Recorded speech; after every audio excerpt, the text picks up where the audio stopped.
पीठा जो है हम लोगों को धीरे धीरे दे रहे हैं। हम जैसे पढ़े लिखे लोग जब बाबा साहब अम्बेडकर साहब काशीराम को पढ़ते हैं, जब फूले पेरियार को पढ़ते हैं, जब बुद्ध नानक कबीर को पढ़ते हैं, जब रैदास को पढ़ते हैं, तो समझ आता है कि वो हमारे साथ कर क्या रहे हैं।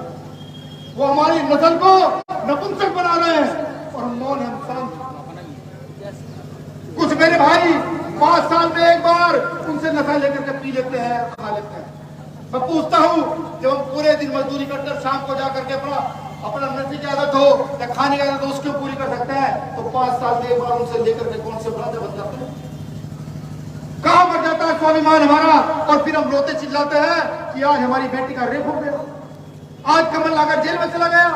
हिम्मत है एसएसपी की, अगर तुम्हारा अपना आदमी सही तरीके से विधानसभा सत्र में बैठा हो, हिम्मत है एसएसपी की, क्यों एनएस से लगा? जिस पर एनएस से लगनी चाहिए उन पर एनएस से नहीं लगेगी। जो लोग बच्चों को पकड़ के कहते हैं कि बोलिए बाप हम तेरे बोलिए, उन पर तो एनएस से नहीं लगाई उन्होंने। जो लोग एक व्यक्ति को जमीनी विवाद में घसीट कर मार कर पीट कर मार देते हैं, उन पर एनएस से नहीं लगे, उनके मकान नहीं तोड़े गए। सोचिए कितनी बड़ी गैर बराबरी। हम अपने दुखों का कारण खुद हैं, कोई हमारे दुख का कारण नहीं है।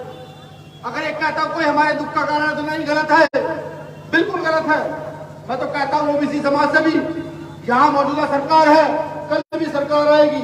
मैंने सुना कल विपक्ष ये कह रहा था कि हम मध्य प्रदेश में जनगणना कराएंगे। विपक्ष ये कह रहा था, पक्ष ये कह रहा था हम महिलाओं को, बेटियों को 2000 रुपये महीना, 500 रुपये महीना, 1500 रुपये महीना, 3000 रुपये महीना देंगे। सब ये कह रहे थे, लेकिन कोई ये नहीं कहेगा कि हम मध्य प्रदेश से गैर बराबरी को खत्म करने का काम करेंगे। कोई ये नहीं कहेगा कि जो न्याय, अत्याचार, शोषण हो रहे हैं गरीब, शोषित, वंचित पर, तो इसको खत्म करेंगे। सुरक्षा के नाम पर ठेंगा हमारे पास है।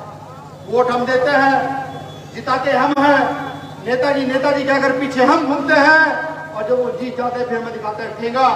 ये कहते हैं कि तुम्हारी लड़की का रेप होता रहे, तुम्हारी हत्या होती रहे, हमें कोई मतलब नहीं। ऐसे जीवन जीने से क्या फायदा? मुझे तो ये लगता है कि ऐसे जीवन जीने से अच्छा हम लोगों को मर जाना, बिल्कुल मर जाना। भीम आर्मी लड़की है, अभी एक साथी, क्या नाम है जिसपे अभी हत्या हुई थी, उस साथी के मरी, जिसको एक्सीडेंट बताया गया, करण सिंह, उसको एक्सीडेंट बताया गया। यहाँ से जिसका माथा फटा हुआ था, पता लगा, साथियों ने बताया कि उसका भी वहां के मंत्री से बार लफड़ा होता था। अभी बिहार में साथी राकेश पासवान को 26 गोलियां मारी गई भीम आर्मी के कारण। अभी उदाहरण सामने है कि हमारा जिलाध्यक्ष जेल में एनएसए जेल रहा है। कल ही उनके पिताजी को एनएसए का पर्चा दिया गया। हम जिंदा होने का सबूत पेश कर रहे हैं कि भीम आर्मी के लोग इस देश में जिंदा हैं। हम जिंदा होने का सबूत पेश कर रहे हैं। हम अन्य राजनीतिक दलों के भांति या सामाजिक, मैं बुरा नहीं कह रहा हूं, कोई ये ना समझे अन्य सामाजिक राजनीतिक दलों के लोग भी होंगे, मैं बुरा नहीं कह रहा हूं, लेकिन हम अन्य दलों की भांति अपने आंदोलन को सिर्फ जुबान से नहीं लड़ना चाहते, हम अपने आंदोलन को सड़कों पर लेना चाहते हैं। तो ये कहते हैं कि न्याय करते रहेंगे, तो हम ये कहते हैं भाई हम अन्याय सहने में सक्षम नहीं है। मैं तो अपील करता हूं आपसे, कहता हूं मध्य प्रदेश के साथियों से कि करो तैयारी, घेरेंगे संसद और विधानसभा घेरेंगे। आप भोपाल में विधानसभा घेरेंगे, वहीं बैठकर पूछेंगे, कहेंगे प्रशासन को बजा लाठी जितनी बजानी, हम चलेंगे जेल, सारे मिलकर चलेंगे जेल, पूछेंगे। एक दिन खोल लीजिए अपनी भैंस, अपनी बकरियां, अपनी गायें, अपने सुअर या जो भी जानवर घर में हो, एक दिन खोलकर चल दीजिए भोपाल की तरफ। भोपाल की सड़कों में खूंटे गाड़ कर वहीं पर बैठेंगे और पूछेंगे कि अगर जानवर भूखे मरेंगे तो हम क्यों मरेंगे, लेकिन विधानसभा ठान लीजिए। मैं ये कहता हूं, 1 घंटे मध्य प्रदेश क्या, ये भारत 1 घंटे आप लोगों को झेल नहीं पाएगा। 1 घंटा सदगुरु रविदास आंदोलन याद होगा, जब 650 साल पुराने गुरु घर पर बुलडोजर चलाया गया और हम दिल्ली में पहुंचे, पूरे देश से 15-20 लाख लोग, तो कोई संभाल नहीं पाया। सुप्रीम कोर्ट को 1 दिन में निर्णय वापस करना पड़ा। 2 अप्रैल याद होगा, हम जागे 2 अप्रैल में सड़कों पर निकले, 13 भाई शहीद तो हुए, लेकिन सुप्रीम कोर्ट को एक दिन में निर्णय वापस करना पड़ा। तो ये इतिहास हकीकत लिखा हुआ। अपनी ताकत को पहचानने का काम कीजिए, दूसरे के भरोसे मत चलिए, खुद के बीच का नेता पैदा कीजिए। बाबा साहब अम्बेडकर जिस वंशानुगत प्रणाली के खिलाफ थे, जिस पितृसत्तात्मक प्रणाली के खिलाफ थे, उसके खिलाफ आप भी हो जाएंगे। नेता का बेटा नेता नहीं होगा, मंत्री का बेटा मंत्री नहीं होगा। इस थ्योरी पर काम कर लीजिए, मैं लिख कर दे देता हूं, हर गली बोलने में देता हूं। और ये सिर्फ मैं बहुजन समाज या दलित समाज के लोगों को नहीं कह रहा, मैं ये सोच समाज के लोगों को भी कहता हूं कि अगर आपको भी इस देश के हित में काम करना है तो भारत माता की जय चिल्लाने से कुछ नहीं होने वाला। आप गरीब शोषित वंचित के लिए लड़ना शुरू कर दीजिए। हो सकता है 1 पीढ़ी दफन हो जाए, हो सकता है 2 पीढ़ी दफन हो जाए, लेकिन जिस दिन यहाँ का शोषित वंचित वर्ग खड़ा होगा तो देश पुनः सोने की चिड़िया होगा। लेकिन क्योंकि यहाँ की राजनीति, भारतीय राजनीति जाति पर आधारित हो गई है, आपकी जाति का व्यक्ति अगर बलात्कारी है तो आपको फर्क नहीं पड़ता, आपकी जाति का व्यक्ति हत्यारा है तो आपको फर्क नहीं पड़ता, आपकी जाति का व्यक्ति नशेड़ी है तो फर्क नहीं पड़ता। बस वो आपकी जाति का है तो ये समझकर आप उसको वोट दे देते हैं, बिल्कुल दे देते हैं। मैं ये कहता हूं कि अब से मन बनाइए, वोट उसको दिया जाएगा जो आपके गांव में अगर आपकी समस्या हो सकता हो समाधान, तो आपकी बातें तो सुन सकता हूं। और मैं गर्व से कहता हूं, मेरा सीना चौड़ा होता जब मैं भीम आर्मी का नाम लेता हूं और अपने कार्यकर्ताओं का नाम लेता हूं कि मेरा एक कार्यकर्ता, गरीब कार्यकर्ता भी अगर रात को 10 बजे उसके बाद फोन आता है और उसकी बाइक में तेल नहीं तो साइकिल उठा करके गाँव में जाता है, उसका क्या बात।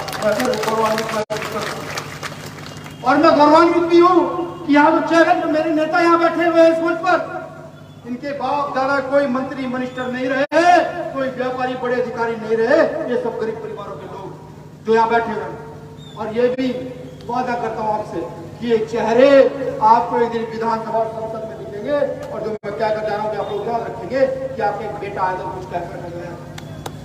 और जिस तरीके से इस मंच पर मेरा कार्यकर्ता दहाड़ता है, उसी तरीके से संसद विधानसभाओं में दहाड़ने का काम करेगा। एक बार देख कर देखिए, मन बनाइए काशीराम साहब के सपने को पूरा करने का। याद है मुझे वो समय जब मध्य प्रदेश में नीले पढ़ने वालों की, नीले झंडे वालों की सरकार आ रही थी, लेकिन नीले पढ़ने वालों ने, नीले झंडे वालों ने ही उस सरकार को आने नहीं दिया अपने स्वार्थ के लिए। याद कीजिए मध्य प्रदेश के लोग, खुलकर कहूंगा तो बुरी लगेगी, जो पुराने लोग यहाँ बैठे हुए हैं पूछिएगा जो वो बच्चा है तो गलत क्या कर गया, सही याद कीजिए, युवा पीढ़ी याद कीजिए। अब संगठित होने का समय है। वो लोग संविधान के खिलाफ बयान देते हैं और फिर बयान वापस ले लेते हैं। वो हमें बार बार दुत्कारते हैं कि जिस गुलामी के लिए हमने 5000 वर्ष युद्ध लड़ा और तब तक कहीं जाकर के बाबा साहब अम्बेडकर ने अपनी ना जाने कितनी पीढ़ियां कुर्बान करके संविधान रूपी हथियार दिया और कहा ये तुम्हारी गुलामी दूर करेगा, वो उसको बदलने की बात करते हैं और हम शांत रहते हैं। हम मरने से डरते हैं। याद करो वो समय जब खाट पर नहीं बैठने दिया जाता, याद करो वो समय कि वैसे तो हमें छूने का अधिकार नहीं था, लेकिन अगर घर में बेटी सुंदर हो गई तो उसको महलों में ले जाने का अधिकार उन लोगों को था। याद कीजिए, मैंने पहले ही कहा, कड़वी कहूंगा सच कहूंगा, कम से कम जमीन तो जाके मेरे समाज का कुछ तो जिंदा हो, कुछ तो ये लगे कि क्या लड़ाई चल रही है। आप क्या समझते हैं इस देश में हिंदू मुसलमान की लड़ाई है? इस देश में हिंदू मुसलमान की लड़ाई कभी रही नहीं। ये मैं नहीं कहता, इतिहास कहता। इस देश में लड़ाई अगले पिछड़ों की रही है, इस देश में लड़ाई बौद्धों की, और इस देश में लड़ाई मनु की रही है, इस देश में लड़ाई बराबरी गैर बराबरी की रही है। वो लोग भ्रमित करते हैं, आप लोगों को भ्रमित करते हैं। वो जानते हैं कि इतनी बड़ी आबादी अगर एक बार एक हुई तो क्या होगा। मैं पूछता हूं आपसे, अपना फोन निकालिए, यार दोस्त रिश्तेदार अपने गांव में फोन मिलाइए और पूछिए क्या किसी का कोयले की खदान में कोई हिस्सा है, ठेकेदारी है? पेट्रोलियम की खदान में कोई ठेकेदारी है? सोने की खदान में कोई ठेकेदारी है? मैग्नीशियम की खदान में, लोहा की खदान में कहीं कोई हिस्सेदारी का नाम है?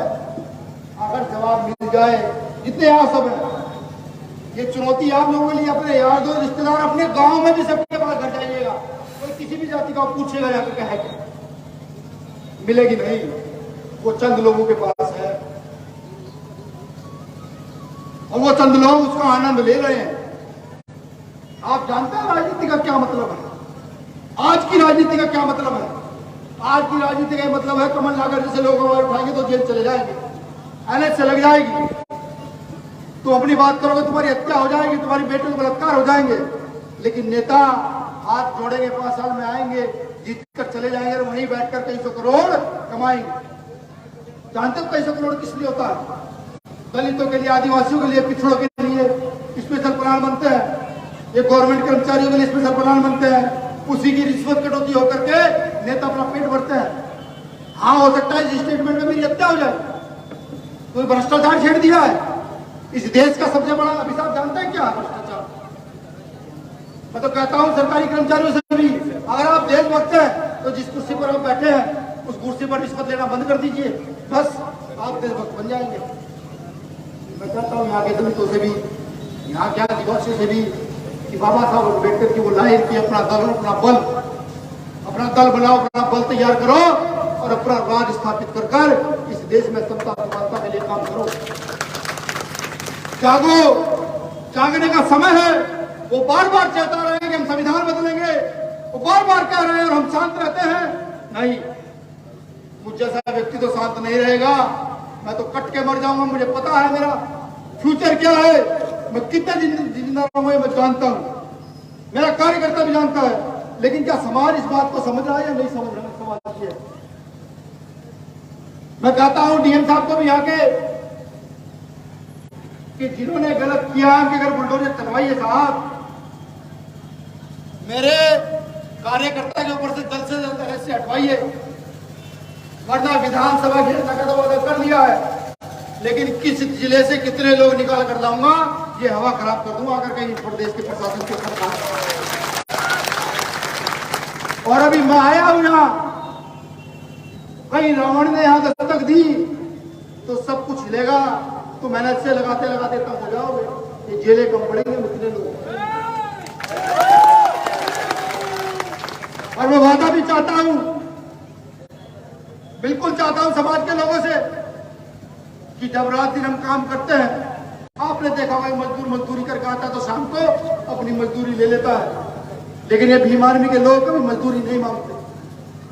आज मांगते हैं कि वो जो लोकतंत्र में वोट रूपी जो मजदूरी हमारी है, जिसे यहाँ दलितों का, आदिवासियों का, पिछड़ों का, वंचितों का, अल्पसंख्यकों का, मुसलमानों का राज स्थापित किया जा सकता है, जहां बहुजन की सत्ता खड़ी की जा सकती है, जहां गैर बराबरी के मुंह पर तमाचा मारा जा सकता है, वो वोट चाहिए, वो लोकतंत्र का अधिकार हमें चाहिए, वो राज जो सपना हमारे पूर्वजों ने हमें दिखाया, वो सपना हमारा पूरा करके एक बार दिखाइए। मैं अपील करता हूं, पैसे नहीं, कोई ये सोचता हो भाई यहाँ भीम आर्मी के राष्ट्रीय अध्यक्ष आएंगे, आजाद समाज पार्टी के राष्ट्रीय अध्यक्ष आएंगे, सूटकेस भरकर पैसों को लाएंगे और कहेंगे लोग गाँव में बांट दो, वोट मिल जाए। नहीं, पैसा नहीं, अफसर नहीं, कई हजार साल से हम नहीं, कई हजार साल से। कभी सम्राट अशोक का वैदरथ का राज था, जब हम लोगों का राज था तब हुआ करता था, अब नहीं है, अब तो खाली कंगाल है। लेकिन बाबा साहब अम्बेडकर ने शिक्षा का अधिकार दिया, वोट का अधिकार दिया, इन अधिकारों का प्रयोग कीजिए, बिल्कुल कीजिए।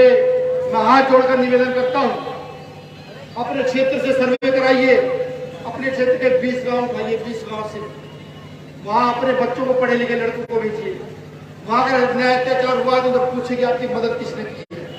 वो जिस व्यक्ति का नाम ले दें कि नहीं भाई उस संगठन के लोगों ने हमारी मदद की है, उसको अपना सारा वोट, सपोर्ट, नोट सब दे दीजिए, बिल्कुल जरूरी है भाई। मुझे ये भी महसूस है, पूरे विश्वास से कहता हूं, जब आप 20 गांव में जाएंगे तो 15 गांव के लोग ऐसे मिलेंगे जो कहेंगे नहीं हमारी तो मदद भीम आर्मी के कार्यकर्ता।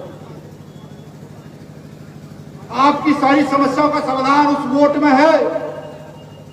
क्या किसी राजा की बेटी के साथ बलात्कार होता है? क्या जिसका राज होता है उनकी हत्याएं होती है? ये तो सरकारी जमीन पड़ी है, जहां आज यहाँ के शोषित वंचितों की छोटी छोटी दुकानें जो छोटे छोटे रूप में खेतियां करते हैं वो है, वो जो छीनी जा रही है, अभी साथी मुझे दिखा रहा था कि पिछले 100 साल से मेरे बाप दादा इस पर खेती करते आ रहे हैं। सन 2018 में आगे इन्होंने छीन ली। पिछले 100 साल से आजादी से पहले से 3 नस्लें चली गई होंगी, 3 नहीं तो 2 नस्लें तो बिल्कुल नस्तेनाबूद हो गई होंगी वो जमीन छीन। अरे अपनी सत्ता स्थापित करो। जिन गरीबों पर जमीन नहीं है, एक साइंस से उनको जमीन दे दो। जहां पढ़ने की व्यवस्था नहीं है, एक साइंस से स्कूल कॉलेज खुलवा दो। और जहां चिकित्सा स्वास्थ्य की ऊपर व्यवस्था नहीं है, वहां एक साइंस से हॉस्पिटल खुलवा दो। ये ताकत है आप लोगों के अंदर। अगर आप चाहें तो वो आपका एक वोट आपके गली का खरौंजा सुधार सकता है, आपके गांव में पड़ा हुआ खराब नल ठीक करा सकता है। अगर वो चाहे वो आपका एक वोट इस देश से भ्रष्टाचार मिटा सकता है। वो चाहे आपका एक वोट आपके द्वारा हो रहे शोषण को खत्म कर सकता है। मैं जानता हूं कुछ साथियां बैठे होंगे, वो कह रहे होंगे आया था आंदोलन में बात राजनीति की करने लगा। ये भी समझाऊंगा कि ये बात कहां से कैसे क्यों हमारे दिमाग में डाली गई। लोकतंत्र में जिनकी आबादी ज्यादा है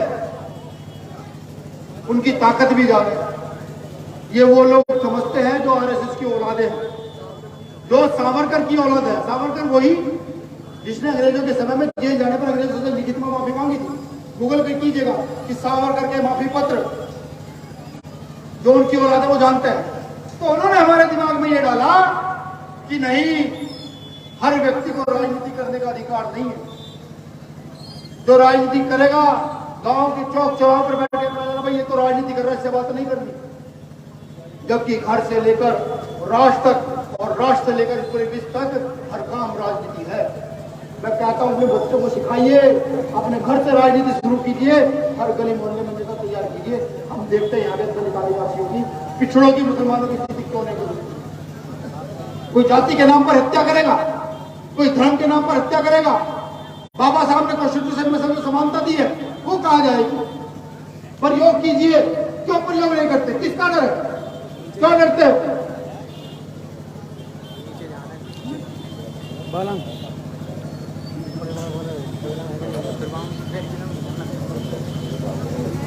किससे क्यों डरते हो?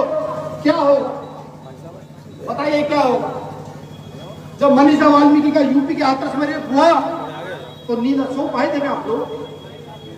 इससे मर जाना अच्छा नहीं है कि एक बेटी का रेप होता, उसका मुकदमा दर्ज नहीं हो पाता जब तक उसका समाज सड़कों पर ना निकले। आपने भी तो यहाँ कैंडल जलाई।